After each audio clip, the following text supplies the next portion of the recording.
Hello everyone, I'm Pastor Damaka, Apostolic Believers of Christ International, this is your channel. The project like is share, subscribe, and post notification bell to update every day the new videos. Thank you so much. God bless us all. Magandang umaga po sa lahat sa ating mga viewers, listeners. Dito po sa ating YouTube channel, sa Facebook. Nawain kapayapaan at habag biyaya ng Diyos ay sumasa atin sa magitan ng ating Panginoon si Kristo. Ito po yung lingkod kay Kristo Jesus, Pastor Lito Maka, Apostolic Believers for Christ International. Kapatid, sa oras na ito, una sa lahat ay pasalamatan natin ang Diyos na siya po ay napakabuti na Diyos na mahabagin, pagbiyaya, puspos na awa, banayad po sa pagkagalit. Kaya po sa sulat po ni Propeta Joel, Kabanata 2, talata 13, na magsisi na tayo at ating hapakin ang ating puso, huwag ang ating damit. Kaya mga kapatid, ang ating pag-aralan ngayon na dapat na talaga tayo magsisi dahil po mga kapatid, malapit na pagparito ng ating Panginoon. No, kailangan natin malaman kung anong dapat natin gawin dahil ito po ay sabi ng Panginoon, magsisi na kayo. So hindi pwede mga kapatid na tayo lang po ang masusunod. So dapat ang Panginoon Diyos ang masusunod.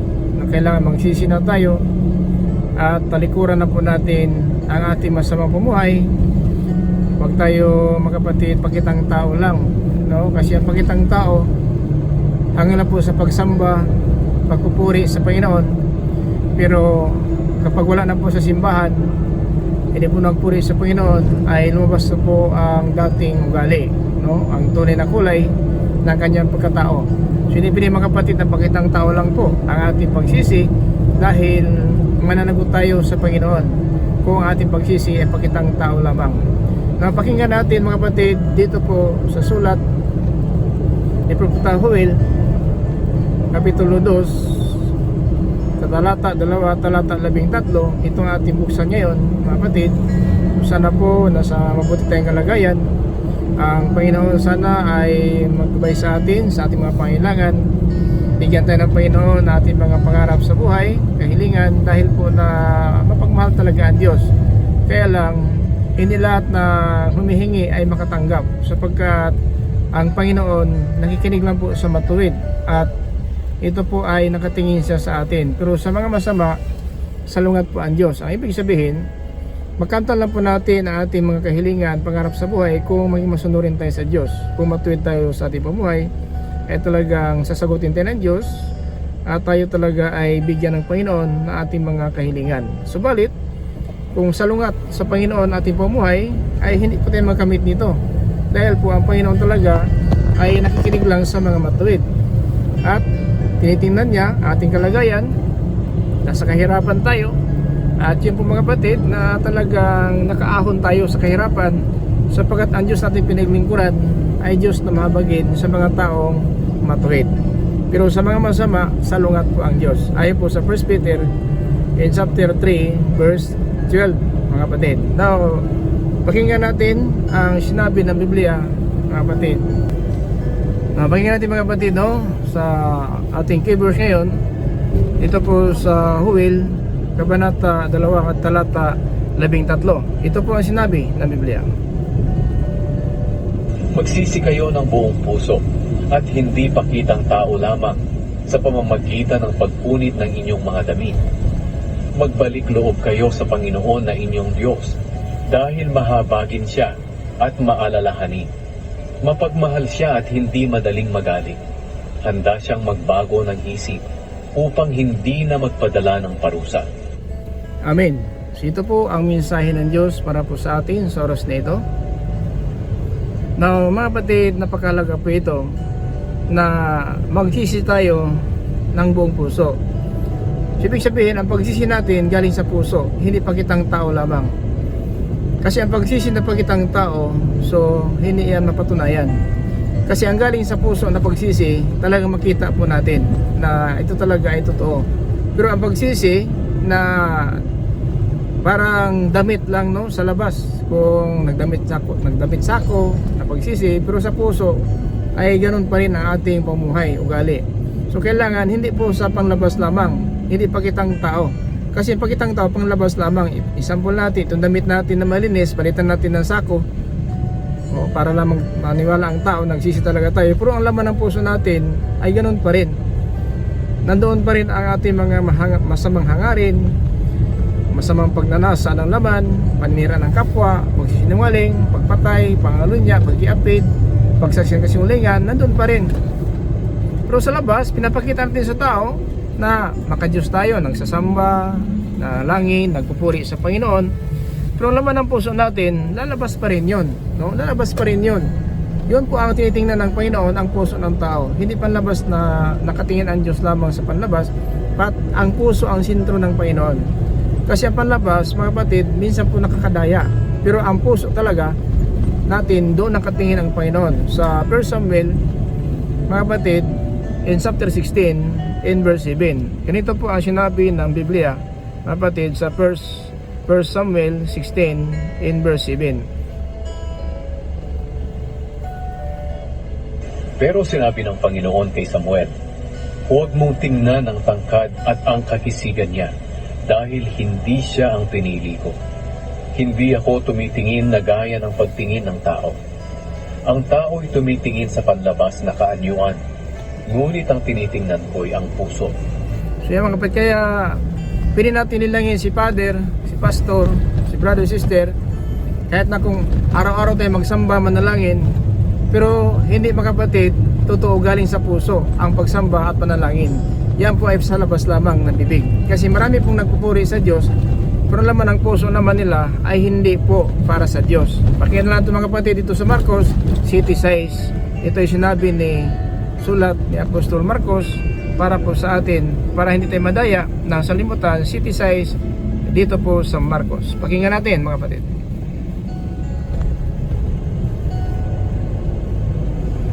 Tinagot sila ni Jesus, tamang-tama ang sinabi ni Isaias tungkol sa inyo ng mga pakitang tao. Ayon sa sinulat niya, sinabi ng Diyos na, iginagalang ako ng mga taong ito sa mga labi lang nila, ngunit malayo sa akin ang kanilang mga puso. Ayan po so maliwanag po. Ang sabi ng ating givers, kailangan magsisi tayo buong puso, wag pakitang tao. So ito nagpupuri sa Panginoon. So ang sabi ng Panginoon, tama ang pagkahula ni Propeta Isaias tungkol sa inyo, na pinupuri ako ninyo sa iyong labi, ngunit malayo sa akin ang inyong mga puso. So ibig sabihin, nagpupuri nga sila sa Panginoon para lang na, kapatid, ito po ipakitang tao lang, maka Diyos, tayo po ay nagpupuri, tayo po nanalangin, pero ang puso natin, mga kapatid, iba ang laman ng puso. Pakinggan natin si Mateo, ito po yung sulat ni Mateo 15:19. Mga kapatid, pakinggan natin ang sulat ni Apostol Mateo hantod sa 20.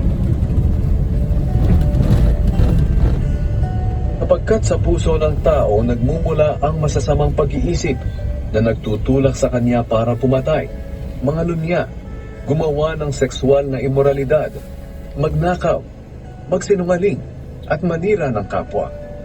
Ayan po. At ito sa verse 20, Ang mga bagay na ito ang nagpaparumi sa isang tao. ayan ang parumi sa atin. Kaya magpuri man tayo, magsisi tayo sa bibig, pero ang puso natin kitang-kita ng Diyos. Ito po hindi totoo. Ibig sabihin, kahit mangumpisal ka kay Father, kay Pastor, sabi mo nagsisi na ako Pastor, nagsisi ako Father, pero ganun pa rin. Ang laman ng puso, ang totoo, nandyan pa rin ang puot, pagpatay, pangalunya, pakiapid, panira ng kapwa, pagsisinungaling. Ito ang pagmataas sa sarili. Maliwanag po mga kapatid dito sa chapter 15 verse 19 hanggang po sa 20 sa Mateo.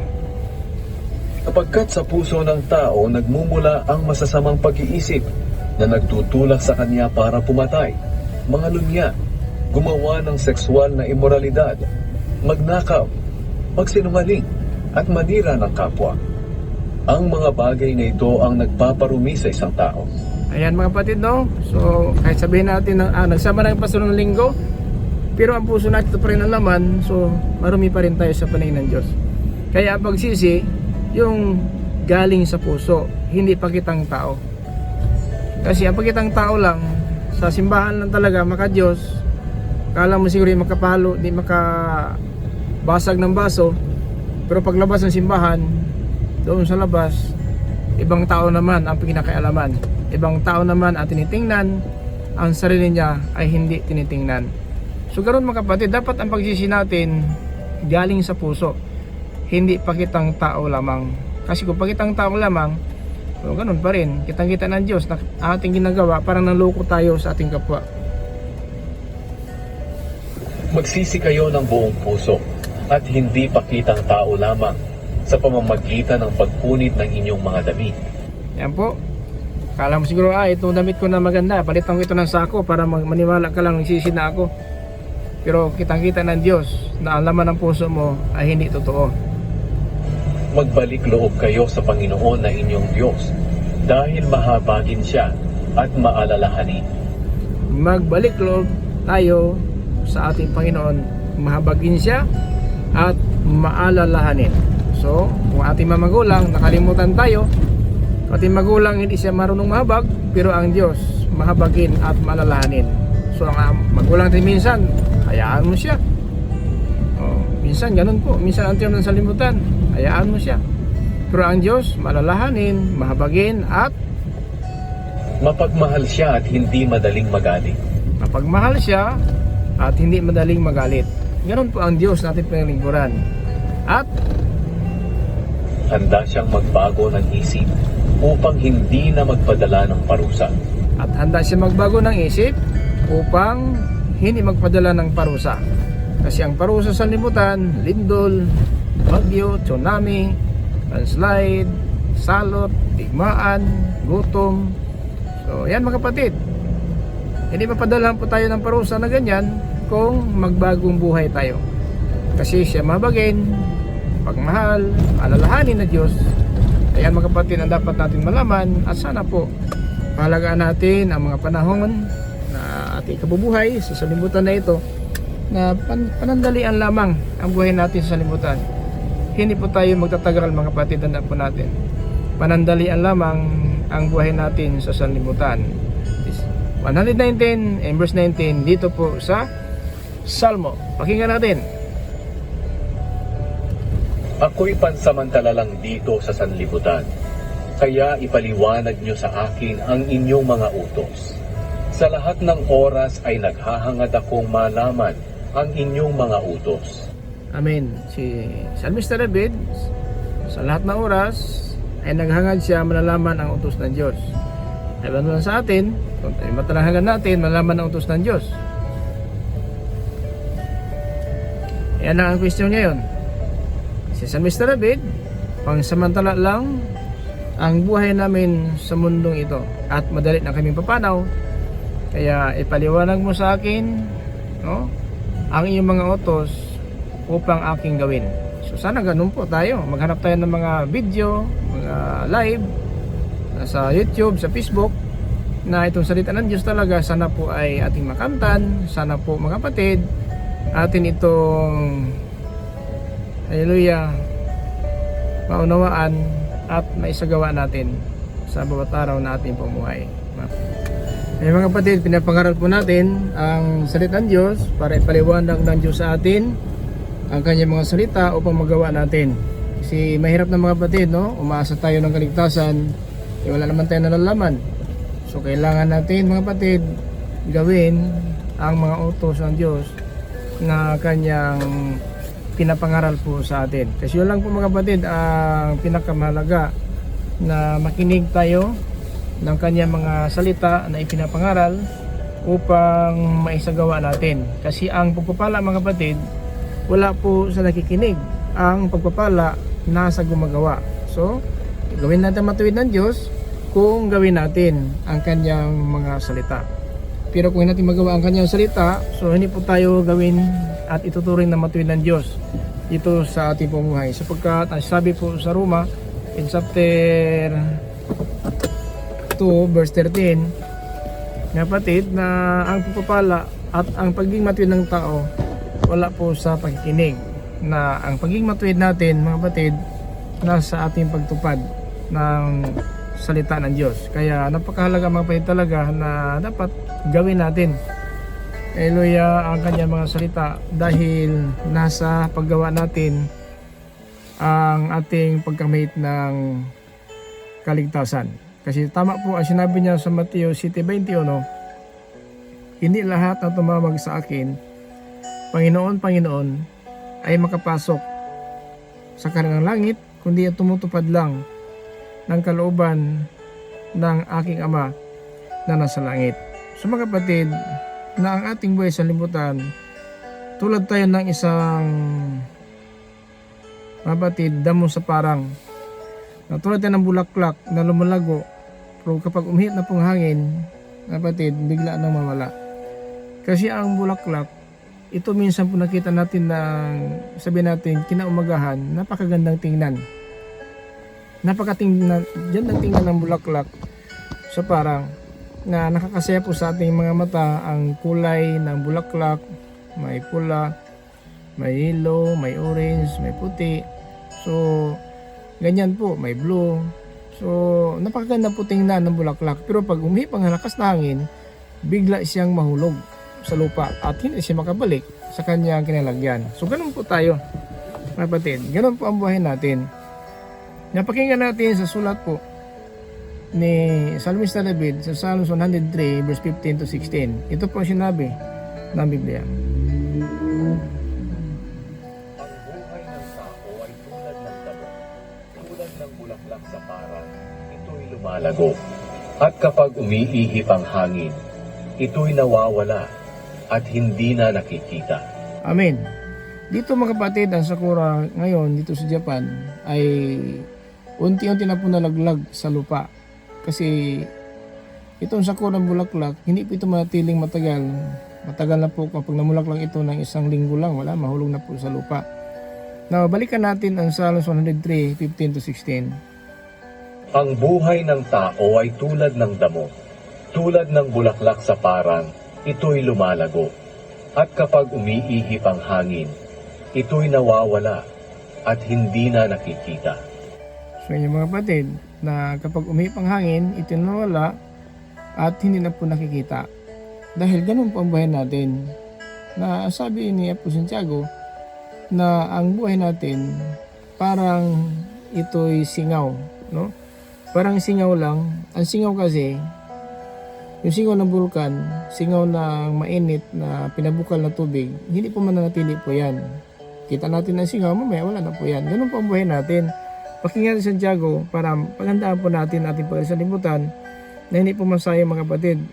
Dito po sa chapter 14 verse 14, dito po sa Santiago mga kapatid, ito ang sinabi ng Panginoon. Sa katunayan, hindi nyo alam kung ano ang mangyayari sa inyo bukas. Sapagkat ang buhay ay parang hamog, nalilitaw ng sandali, at mawawala pagkatapos. Diba? Ganun ang buhay natin, no? Kaya dapat natin paghandaan kung sakaling man na talaga ay tayo po ay papanaw dito sa limutan, ay karapat dapat tayo sa paningin ng Diyos. Kaya nga, ang sabi sa Pablo, pagsikapan natin. Anong pagsikapan? Ito pagka-pastor? Hindi. Pagsikapan natin ating sariling kaligtasan. Ayon po sa Pilipos 2:12 na ito talaga ay sinabi ni Apostol Pablo sa 2:12 na pagsikapan natin. Mga minamahal, kung paano lagi ninyo akong sinusunod noong magkakasama pa tayo, lalo sana kayong maging masunurin kahit ngayong malayo na ako sa inyo. Sikapin ninyong ipamuhay ang kaligtasang tinanggap nyo at gawin nyo ito ng may takot at paggalang sa Diyos. So ito ang pagsikapan natin, kaligtasan at may takot, paggalang sa Diyos. Ang paggalang kasi mga kapatid, ito po ang pagsunod ng kanyang mga utos. Kasi pag hindi mo ginagalang ang iyong ama at ina, kahit ulit-ulit na ang kanyang sinasabi, ay hindi mo magagawa yon sapagkat wala kang galang. Pero kung ginagalang mo ang iyong mga magulang, kung ano sinasabi ng magulang natin, ginagawa po natin sapagkat ginagalang po natin sila. Kapag sabihin natin ginagalang natin ang Diyos, so dapat magmusunurin po tayo. Kasi pagsikapan natin itong kaligtasan na ito mahayag na po sa darating na panahon. Na ito pinasahan natin mga kapatid na sana po makasama tayo sa pagparito ng Panginoon sapagkat ang sabi niya, ako'y babalik at kukunin ko kayo. Sinabi si John 14 verse 1 up to 3 na huwag mabagabag ang inyong mga puso. Manalig kayo sa Diyos, manalig kayo sa akin. Sa bahay na kay Ama maraming silid. Kung wala ito, hindi ko sasabihin sa inyo at ako'y pupunta doon, ipaghanda ko kayo ng silid. Sa verse 3, 14 verse 3 sa John, at kung mahanda ko na ang silid, para sa inyo ako'y babalik at kukunin ko kayo. Kung saan ako, nandoon din kayo. So yung pag-aasa natin mga kapatid hanggang sa mga araw na ito, ang biyaya ng Diyos talaga ay ito pa ang nagbigay sa atin ng pagkataon na sana po ay hindi tayo mabigo sa ating mga pangarap sa buhay. Dito sa limutan mga kapatid, ang bagay po natin nakamtan, bigay po ito ng Diyos. So tandaan po natin, hindi po dito na sa limutan pinagpala tayo ng Diyos hanggang po sa darating. Na ito po ang nakahanda po ang paraiso na pinangako talaga niya sa bahay ng aking Ama maraming silid. Sa bahay ng aking Ama maraming silid. So ito po nga kapatid ating inasahan, hindi po sa limutan na ito sapagkat nakita po pa dito, nakikita po natin magugunaw po ito ng apoy. Lahat ng bagay nakikita natin, isasama ito ng Panginoon, susunugin ito ng apoy at ng mga taong masama. Kaya mga kapatid, mag-ingat po tayo. Ayun ang Panginoon talaga na sabihin natin itong ating pag-Kristyan, pastor, may panampalataya tayo, pari man, tagapagturo. So isang Diyos lang po ating pinaglingkuran. Wala po tayong malait, wala po tayong pagmalaki. Kasi ang Diyos walang kinikilingan po. Pantay-pantay pagpatingin ng Diyos sa atin. Sa tao lang po, minsan po, iba-iba ang ating pagtingin. Sa ating kartula tayo nakatingin. Sa reliyon natin na, ang reliyon na po natin ating pinagmalaki. Pero sa Diyos mga kapatid, wala pong pinagmalaki ang Diyos na sabihin natin sino mareliyon. Basta sumunod lang po tayo ng kanyang utos. Dahil po ang sumusunod po, yun po ang kanya pinapakinggan. Ang namuhay ng matuwid, yun po ang kanya tinitingnan. At pinapakinggan ang kanilang mga dalangin. Subalit ang Diyos salungat sa mga masama. Na mga kapatid, kung masama buhay natin, wala tayong maasahan tungo ng kaligtasan. Sa 3:12, dito po sa 1 Peter, pakinggan natin mga kapatid. Ito sinabi niya po sa Pedro para po sa atin. Sapagkat iniingatan ng Panginoon ang matuwid at sinasagot niya ang mga panalangin nila. Ngunit galit siya sa mga gumagawa ng masama. So dapat lang pala maging matuwid po tayo sapagkat humihingi po tayo sa bawat araw ng saklolo. Humihiling tayo sa Diyos bawat araw ang pangailangan natin. So hindi pwede na mamuhay tayo ng salungat sa kalooban ng Diyos sapagkat galit siya. No? Galit siya sa mga gumawa ng masama. Ano na lang maasahan natin? Akala natin siguro sinabi ng Panginoon na kumatok kayo at kayo pagbubuksan, humingi kayo pagbibigyan, humanap kayo makatagpo. Kung masalungat ng pamuhay natin, hindi po tayo magkamit ng pangako na yan. Humingi kayo sa Diyos at bibigyan kayo. Hanapin ninyo sa Kanya ang hinahanap nyo at makikita ninyo. Batok kayo sa Kanya at pagbubuksan kayo. Sapagkat ang lahat ng humihingi ay nakakatanggap. Ang naghahanap ay nakakakita. At ang kumakatok ay pinagbubuksan. Pero mga kapatid, kahit masama, umaasa siguro dito ng salita sapagkat lahat. Pero hindi natin siguro specific po, hindi po natin siguro alam na kung sino pong sinabing lahat. Na maliwanag si Apostol Pedro na ang Diyos nakatingin sa mga taong matuwid at nakinig siya ng kanilang mga dalangin. So, mayroon naman tumatawag sa Panginoon na hindi po niya pakinggan. So, ano ang kaibahan dito sa Mateo 7:7-8? Kapatid, sa Proverbs in chapter 1, 25-29. Pakinggan natin. Salungat ba ito? Hindi salungat. Kasi may aral po. Na itong mga tao na ito, dito sa Proverbs, in chapter 1, in verse 25-29. Pakinggan natin ito, ano ibig sabihin ng Biblia. Ito mga kapatid, napaka-importante po ito. Baka umasa lang po tayo dahil sinabi Panginoon kumatok kayo pagbubuksan at kayo humanap kayo makatagpo at humingi ay kayo pagbibigyan. Ngayon, dito sa Proverbs chapter 1, 25-29, pakinggan natin. 24-29. Sapagkat hindi ninyo pinansin ang panawagan ko na lumapit kayo sa akin. Sapagkat hindi niyo pinansin ang panawagan ko na lumapit kayo sa akin. Kaya mga kapatid, ang paglapit, hindi lang mga kapatid na sabihin natin, idaan lang natin sa pagsamba, idaan lang natin sa ating panalangin. Paglapit, ibig sabihin, yung puso natin nakakonected sa Panginoon. dapat alaman ng puso natin, malapit sa kanyang kalooban, malapit sa kanyang utos ang ating laman ng puso. So kung malayo, so hindi po pwede mga kapatid na umaasa tayo ng pangako na ito, sapagkat ang pangako na ito para lang po sa mga tao na sumunod ng kanyang kalooban. So ang mga masama, so hindi man sila pinagbigyan ng Panginoong hiling nila, pero nakakain naman sila kasi kahit masama sila, nagtatrabaho, nakabili pa rin ng pagkain, nakabili ng ulam, pero ang kahilingan po nila mahirap makamtan, no? Mahirap makamtan po natin kahilingan kung salungat po tayo sa pumuhay natin. 25 out of 28. At binaliwala ninyo ang lahat ng payo ko at pagsaway. So binabaliwala ninyo ang payo ko at ang pagsaway. Binabaliwala. So sa tulad ngayon, tinuruan po ng tamang pamuhay, huwag papatay, huwag mangalunya, huwag makikiapid, huwag magsamba ng Diyos-Diyosan, huwag maging bayot, huwag maging tumboy, huwag mapagtunghayaw, huwag manira ng kapwa, huwag maglalasing, huwag maging sakim, huwag magsinungaling. Pero ngayon mga kapatid, salungat po.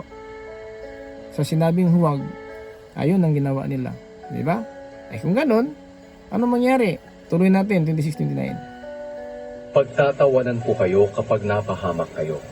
Kukutsain ko kayo kapag dumating sa inyo ang paghihirap at mga pangyayaring nakakatakot gaya ng ipo-ipo at bagyo. So, pagdating na ipo-ipo, bagyo, yung bagyong Pablo, 1,000 ang napinsala, namatay kung nakaswalti. Pag bagyo sa Tacloban, 1,000 din ang kaswalti. Now, bakit kaya?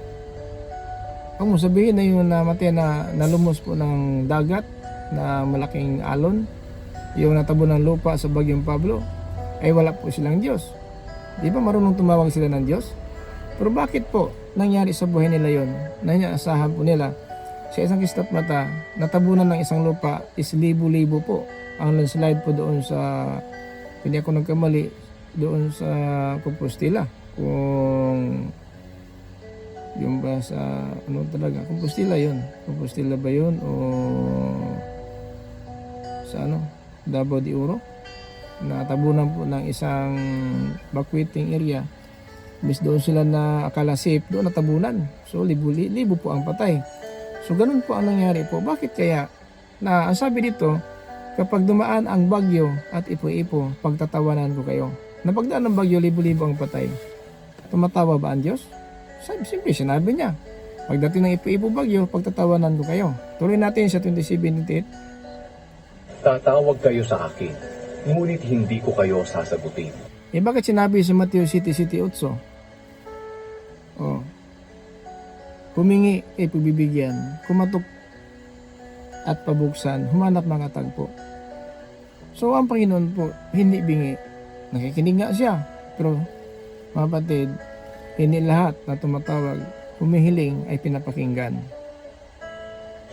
Hahanapin ninyo ako, ngunit hindi ninyo ako makikita. Dahil ayaw ninyo na tinuturuan kayo at wala kayong takot sa Panginoon. So ganun pala. Bakit mapahamak tayo? Wala tayong takot at ang turo ng Diyos sa atin na salita, binabaliwala po natin. Anong mangyari? Pagdating ng bagyo, ipo-ipo, pagtatawanan tayo ng Diyos, at kung tayo tatawag, hindi tayo pakinggan, at hanapin natin siyang masikap, hindi siya natin matatagpuan. Dahil po sa ating pumuhay natin na hindi po tayo naging masunurin sa Panginoon. Now, ating kay verse is a Joel chapter 2 verse 13 na magsisi tayo ng buong puso, hindi pagitang tao. Ay ibig sabihin, yung pagsisi natin galing sa puso. Ay ibig sabihin, yung lahat na laman ng puso natin, tulad ng pumata sa sarili, pagpatay, pangalunya, pakikiapid, pagsaksi ng kasinungalingan, panira ng kapwa, sana yun ang alisin natin. Hindi pagitang tao sa labas lamang na ang ating hinapak ang damit. Dapat pala ang puso ang hapakin para lalabas yung puot, lalabas yung pagmataas, pagpatay, pangalunya, pakikiapid at panira ng kapwa. Sapagkat sa puso ng tao nagmumula ang masasamang pag-iisip na nagtutulak sa kanya para pumatay, mangalunya, gumawa ng sexual na imoralidad, magnakaw, magsinungaling, at manira ng kapwa. Ang mga bagay na ito ang nagpaparumi sa isang tao. Yun po sinabi sa Mateo 15:19-20. Now, ito mga kapatid, tama si Propeta Joel, dapat magsisi tayo sa buong puso. Hindi pakitang tao. Huwag hapakin ang damit. Dapat yung puso ang hapakin. Kapag binuksan natin ang puso, lalabas ang sama, papasok ang mabuti. Kasi pag ngayon ang puso natin, nasa atin ang pagpamata sa sarili, pagpatay, pangalunya, pakikiapid, pagsaksi ng kasinungalingan, panira ng kapwa, yun po ang dapat ialis natin.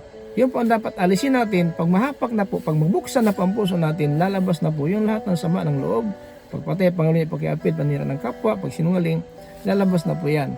At ang Espiritu Santo, siya naman ang ating tagapagturo habang tayo naghihintay sa panahon na itinakda ng Diyos sa atin at sa pagparito ng Panginoon, karapat-dapat po tayo sa kanyang karyan.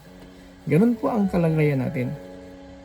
Huwag natin sabihin na marunong tayong tumawag lang sa Panginoon, tayo lang po ay nagpakitang tao sa pagsamba, umiyak sa simbahan, lumulod sa simbahan, gumagapang sa simbahan, pag-alis sa simbahan, luwas pa rin ang kanyang tunay na ugali. So hindi pwede mga kapatid, nilangin natin ang tao, pagitang tao lang, pinupuri natin ang Diyos sa bibig, pero ang laman ng puso natin ay hindi naman talaga yon mga kapatid ang nakita ng tao. Diba? City size dito po sa Marcos na mga kapatid, tama lang. Sinagot sila ni Jesus, "Tamang-tama ang sinabi ni Isaias tungkol sa inyo ng mga pakitang tao. Ayon sa sinulat niya, sinabi ng Diyos na, iginagalang ako ng mga taong ito sa mga labi lang nila, ngunit malayo sa akin ang kanilang mga puso." Yun pala ang nagpakitang tao. Sabi ni Propeta Joel, magsisi ng buong puso, hindi pakitang tao. Ito pala ang mga tao, nagpakitang tao lang, nagpupuri sa Diyos sa kanilang labi kung bibig. Pero ang laman ng puso, malayo naman sa utos ng Diyos. So ganun po.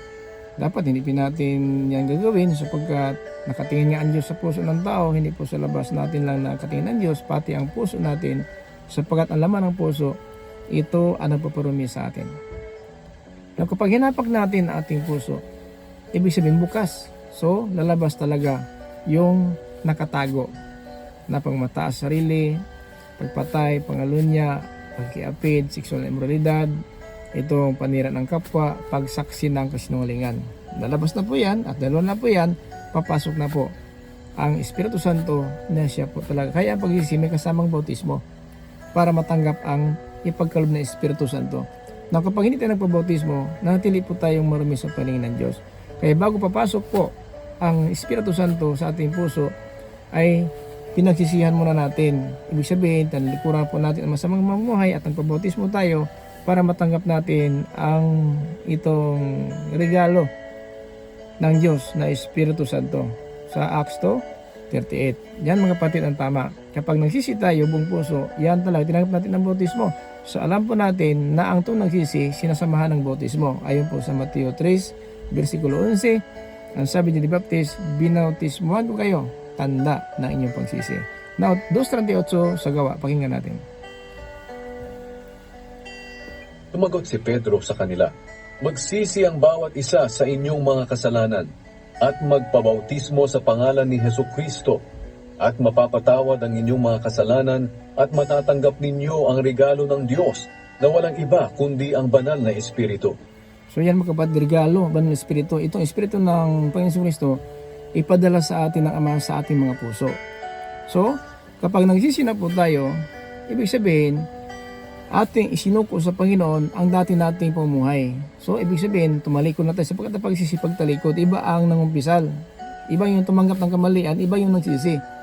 Tandaan po natin, ang nagsisi, tumalikod po. At dahil tumalikod tayo, nagpabautismo tayo. At nagpabautismo tayo, tatanggapin natin ang ipagkaloob ng Espiritu Santo sapagkat wala na po tayong pananagutan sa araw ng paghatol na tayo po nakaisa na po kay Kristo Jesus. Sa Romans chapter 8 verse 1. Lahat nakaisa na po kay Kristo Jesus, wala nang hatol na parusa. Bakit? Sa araw na tinanggap natin ang bautismo, nagsisi na po tayo at pinatunayan ng bautismo. Dahil po pinatunayan ng bautismo, napatawad na tayo. At napatawad na tayo, tatanggapin natin ang Espiritu Santo na ito po ay galing sa atin Panginoon Kristo. Galatia 4:6. Pakinggan natin ang sinabi ni Apostol Pablo. 4:6 sa Galatia, mga kapatid.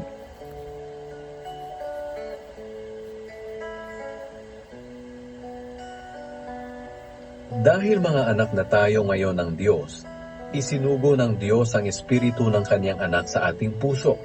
Kaya makakatawag na tayo sa Kanya ng Ama. So, dahil mga anak na tayo ngayon ng Diyos, isinugo ng Diyos ang Espiritu ng Kanyang anak sa ating mga puso. Ito ang nagtuturo sa atin pamumuhay sa bawat araw, karapat-dapat, huwag tayong mahatulan ng parusa dahil ang nakikristo Jesus na wala ng hatol na parusa. Dito po sa Roma chapter 8 verse 1. Kaya ngayon, hindi nahahatulan ng kaparusahan ang mga nakay Kristo Jesus. Sumaliwanag. Kaya ngayon, hindi nahatulan ng kaparusahan ang mga na kay Kristo Jesus. So sana po, ito po ay tanggapin natin na dapat pala tayo magsisi at magpabautismo para matanggap natin ang ipagkaloob ng Espiritu Santo na ito po ay mananahan sa ating puso. Now, ang Espiritu mananahan sa ating puso, ito po ang Espiritu ng Diyos na nakaukit sa ating puso, na itong ibig sabihin ang salita. 2 Corinthians chapter 3 and verse 3. Pakinggan natin. Sabi sa Pablo, Malinaw na ang buhay ninyo ay parang isang sulat mula kay Kristo na isinulat sa pamamagitan namin. Hindi tinta ang ginamit sa sulat na ito, kundi ang Espiritu ng Diyos na buhay. At hindi rin ito isinulat sa malapad na mga bato, kundi sa puso ng mga tao. Nasasabi namin ang mga ito dahil sa mga ginagawa ni Kristo sa pamamagitan namin at dahil sa aming pagtitiwala sa Diyos. kapatid, hindi nakasulat sa dalawang tapyas na bato. Ito'y nakaukit sa ating puso, ang Espiritu ng Diyos. Now, walang iba. Ang laman ng puso natin ang salita. Salita ng Diyos po yan nakaukit sa atin. Yun po ang Espiritu ng Diyos, na salita ng Diyos na binigay po sa atin, na magtuturo sa atin, tumutulong sa atin, mga kapatid, sa bawat araw habang tayo namumuhay sa salimutan. 15:26 dito sa Juan. Pakinggan natin.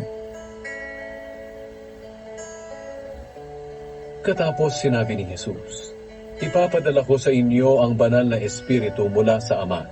Siya ang tagatulong niyo at tagapagturo ng katotohanan. Pagdating niya, magpapatotoo siya kung sino talaga ako. Mga kapatid, dahil sa atin na po itong Espiritu na ito, nakilala natin na ang ating Panginoon Kristo kung sino siya. Siya ang naging tao, naging anak siya ni Maria, anak ng Diyos, at siya ang Diyos na ating inaasahan na babalik na walang iba. Ang ating Panginoon Kristo, ang Diyos na tagapagligtas mula pa ng noon ng panahon ng Israel hanggang sa araw na ito, hanggang sa darating, makilala natin talaga kung sino talaga ang ating Panginoon Kristo, sapagkat ngayon pa lang nakilala natin ang Panginoon Kristo na parito naging tao, anak siya ng tao, anak siya ng Diyos, at siya ang Diyos Ama na makapangyarihan sa lahat. So yung mga kapatid, sinabi sa Pablo sa 1 Corinthians chapter 8 and verse 6. Si Kristo ang ating Diyos Ama at kumalang na lahat ng bagay na buhay tayo sa pagitan niya. So yung mga kapatid, ang magandang balita para po sa atin. Kaya ang pagsisi natin, hindi pakitang tao. Alam natin, sinabi ni Marcos 7:6 na tama ang pagkahula ni Propeta Isaias tungkol sa mga taong ito.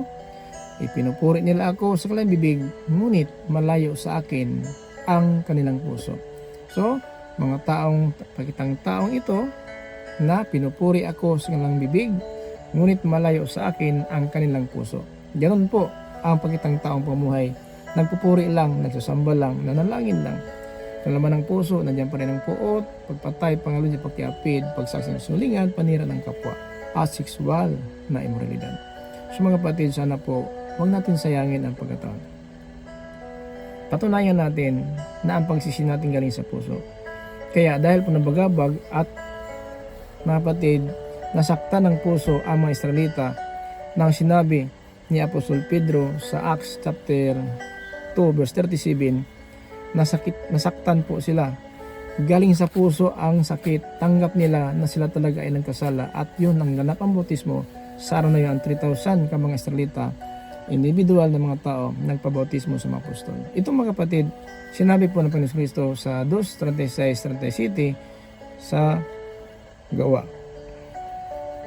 Kaya dapat talagang malaman ng lahat ng Israelita na itong si Jesus na ipinako nyo sa krus ang siyang pinili ng Diyos na maging Panginoon at Kristo.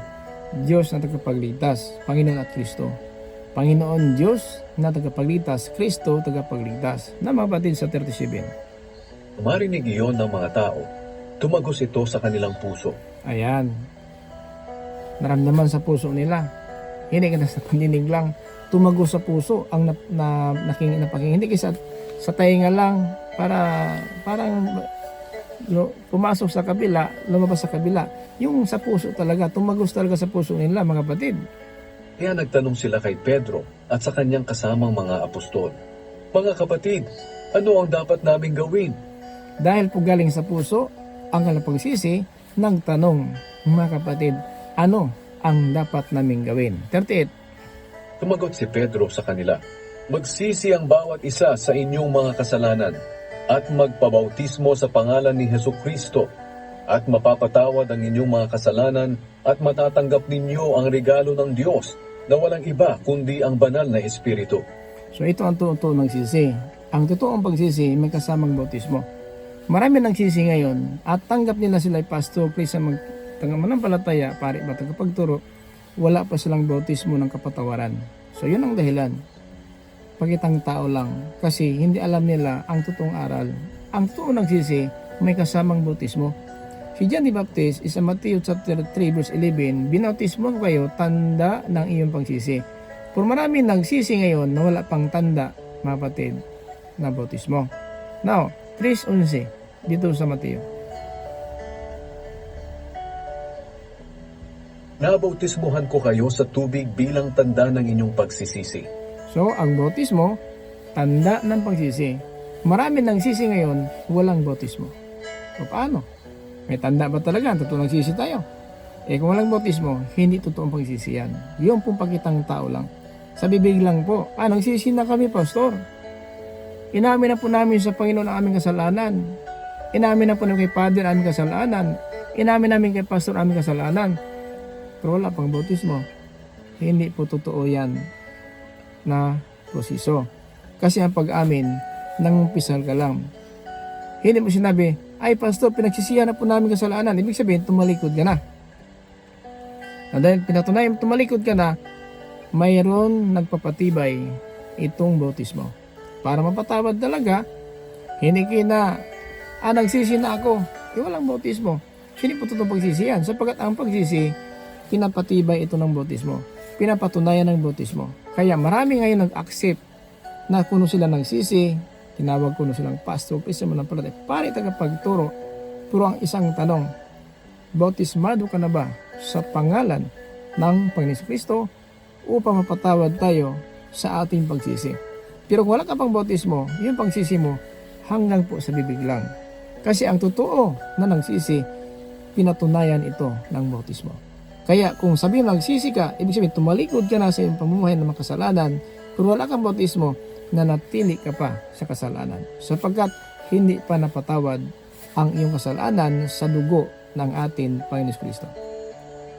Yan mga kapatid, ang mensahe ng Diyos para po sa atin. Marami nang mamalaki, marami nang accept, panggap na Christian, pastor ng palataya, pari tagapagturo. Pero ito mga kapatid ang dapat malaman, hindi sa bibig lang pinatunayan ang ating pagsisi, kundi pinatunayan ito ng gawa. Ang sabi na ating keyverse, na magsisi kayo ng buong puso. Kaya nasaktan po ang mga Israelita ng kailang puso at nagtanong sa mga apostol kung ano ang dapat gawin. At sa araw na yon, mga kapatid, dito sa 41, in chapter 2 sa gawa, in verse 41, Marami ang naniwala sa kanyang mensahe at nagpabautismo agad sila. Nang araw na iyon, mga 3,000 tao ang nadagdag sa mga mananampalataya. Amen. So maraming naniwala sa kanilang mensahe at nagpabautismo agad. Pero ngayon, maraming nag-accept na mayroon silang pagsisi at tumanggap daw sila ng aral pero wala pang bautismo. So hindi po yun, mga kapatid, ang totoong nagsisi. Sapagkat dito, mga kapatid, tinanggap nila ang sabi sa Pedro, magsisi kayo at magpabautismo kayo ang bawat isa sa inyo sa pangalan ni Jesucristo upang mapatawad ang inyong mga kasalanan at tatanggapin ninyo ang ipagkaloob na Espiritu Santo. At sa araw na yon, sa 41, Marami ang naniwala sa kanyang mensahe at nagpabautismo agad sila. yun pong naniwala sa mensahe, nagpabautismo agad. Pero ngayon, marami naniwala na mensahe, walang bautismo. O diba? Paano natin mapatunayan na talaga nakasama tayo sa kamatayan sa taas ng cross? Sapagkat ang bautismo, ito ang pakiisa ng kanyang kamatayan at nalibing na tayo sa magitan ng bautismo. Pakinggan natin ito sa Roma, Kapitulo 6, versikulo 3, ngadto sa 4, mga kapatid. In Romans chapter 6, verse 3 up to 4. Hindi ba ninyo alam na noong binautismohan tayo kay Jesucristo, nangangahulugan ito na kasama tayo sa kanyang kamatayan? Di ba? Kailang mautak ang dyablo. Ayaw ng dyablo, maniwala ka talaga na ito ang totoo, na ang totoo pala nagsisi, may kasamang bautismo.